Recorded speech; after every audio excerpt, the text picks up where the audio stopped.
প্রিয় ও স্নেহের 2024 সালের নতুন বছরে দশম শ্রেণীর ছাত্রছাত্রী বন্ধুরা, আশা করি তোমরা সবাই ভালো আছো। আজ আমরা যে বিষয়টি নিয়ে আলোচনা করব দশম শ্রেণীর সেকেন্ড সামেটিভ অর্থাৎ দ্বিতীয় পর্যায়ক্রমিক মূল্যায়নের বাংলার কোশ্চেন পেপার নিয়ে। তাই সরাসরি স্ক্রিনে তোমরা দশম শ্রেণীর সেকেন্ড সামেটিভ অর্থাৎ দ্বিতীয় পর্যায়ক্রমিক মূল্যায়নের বাংলার কোশ্চেন পেপারটা দেখতে পাচ্ছ। ফুল মার্কস আমাদের 40 আর সময় তোমাদের রয়েছে 1 ঘন্টা 20 মিনিট। একে দাগে রয়েছে সঠিক উত্তর নির্বাচন করো। প্রশ্নের মান রয়েছে 1 করে 1 × 9 = 9। এখানে 9টি প্রশ্ন দেওয়া রয়েছে। প্রশ্নের মান রয়েছে 1 করে 1 × 9 = 9। পরে 2 দাগে কম বেশি 20টি শব্দে প্রশ্নগুলির উত্তর দাও। প্রশ্নের মান রয়েছে 1 করে 1 × 11 = 11। এখানে মোট 11টি প্রশ্ন দেওয়া রয়েছে। প্রশ্নের মান রয়েছে 1 করে 1 × 11 = 11। ভালো করে দেখে নাও। তিনি রয়েছে কম বেশি 60টি শব্দে প্রশ্নটির উত্তর দাও। প্রশ্নের মান 3 করে 3 × 1 = 3। প্রথম, সে ভয়ানক দুর্লভ জিনিস। এখানে সে বলতে কী বোঝানো হচ্ছে? তাকে দুর্লভ বলার কারণ কি? অথবা রয়েছে বাবুটির স্বাস্থ্য কাছে কিন্তু শখ 16 আনায় বজায় আছে। বাবুটিকে তার শখের পরিচয় দাও।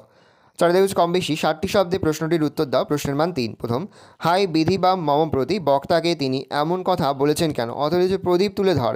কবি কাদের কেন প্রদীপ তুলে ধরতে বলেছেন? পাশে দেখুন কম বেশি 125 শব্দে নিচের প্রশ্নটির উত্তর দাও। প্রশ্নের মান 4। শ্রীযুতুল্লাহ নাট্যাংশ অবলম্বনে সিরাজের চরিত্র বৈশিষ্ট্য নির্মাণ করো। অথবা রয়েছে বাংলার মান, বাংলার মর্যাদা, বাংলার স্বাধীনতা রক্ষার প্রয়াসে আপনারা আমাদের শক্তি দিয়ে, বুদ্ধি দিয়ে রকমে আমাকে সাহায্য করুন। সিরাজ কাদের কাছে এই সাহায্য আবেদন জানিয়েছেন? কেন তিনি এই সাহায্যের প্রত্যাশী হয়েছেন? 6 দেখেছে কম বেশি 150 শব্দে প্রশ্নটির উত্তর দাও। প্রশ্নের মান 5। প্রথম, এটা বুকের মধ্যে পুষে রাখুক। বুকের মধ্যে কি পুষে রাখার কথা বলা হয়েছে? বক্তা কেন এই পুষে রাখার কথা ভেবেছেন? অথবা তোর আসল লজ্জা জল, আসল গর্ব জলে।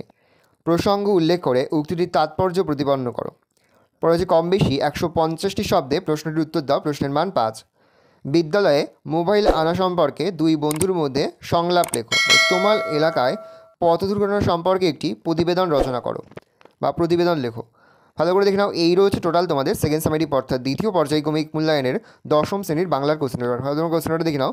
যে মুহূর্তে আমরা বিভিন্ন স্কুলের প্রশ্নপত্র হাতে পাচ্ছি, সবার ফার্স্ট ভিডিওর মাধ্যমে কিন্তু আমরা তোমাদের কাছে তুলে ধরছি। তোমরা কিন্তু অবশ্যই আমাদের চ্যানেলটা সাবস্ক্রাইব করে রাখবে। ভালো করে তোমরা কোশ্চেন পেপারটা দেখে নাও।